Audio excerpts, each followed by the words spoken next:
Going back just a little bit, what was the game plan or discussions earlier on going into Intoxicated Demons? Like I said, we actually were recording my solo stuff. And, it was going to be, we had songs with Jules and myself, but it was going to be, more like, some songs with us. And then, but most of it, a bunch of, not a bunch of Third of the Trios. That was like one of the only songs I did. I didn't really have no time to be in there recording. Like, I found out one night we were just starting to record this shit. We had maybe been in there a month or 2 months. And it was like, I got a phone call one night at Les's house, like, yo, don't come home. Don't come back to Peekskill. I'm like, why? She's like, yeah, the police went to your aunt's house. They went to Sam B's house. You got a sealed indictment. They looking for you. I'm like, oh, my fucking God. Because I was in the streets, man. So, I went and just dealt with that, and went away for a year and all that. So I wasn't really there to finish anything, to really even get the juices flowing. Like Third of the Trio, that probably would have never even came out, man. You know what I'm saying? It was just that that's what they had from me there. That's not like songs that I would be like, yo, that was one of my, you know what I mean? I was already having a hard time. Let me just say this to y'all. When I got down and they, I was rhyming with the, with the whole Chi Ali thing and writing the album and being around all the native tongue people, right? I came from a whole different type of style of rapping. You know what I'm saying? Like my cadence, my everything was totally different. Like the rhyme I told Juju, for him to like be like, yeah, sign this man up. Those were his words. Was totally different from anything I did on all of that beating and stuff.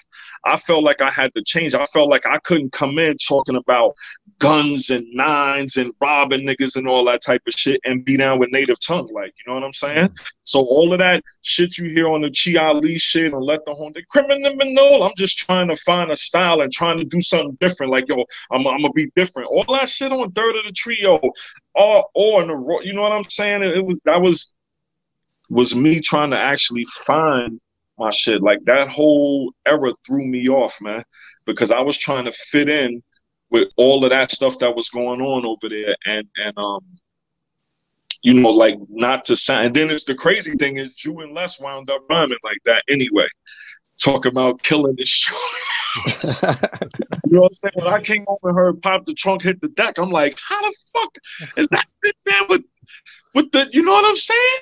But they had already took our own lane, and then it was never declared that we were a part, or the Beatnuts were a part of Native Tongue anyway. You know what I'm saying? Even though, that was like the vibe, and that's who we were around at that time. You know what I mean?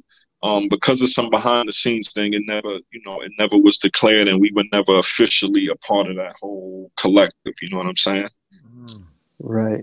That project dropped in '93. Did you get locked up midway through that, after the project, or before it even? I was already in jail. I was in jail from '92. I went to jail in like June of '92. Okay.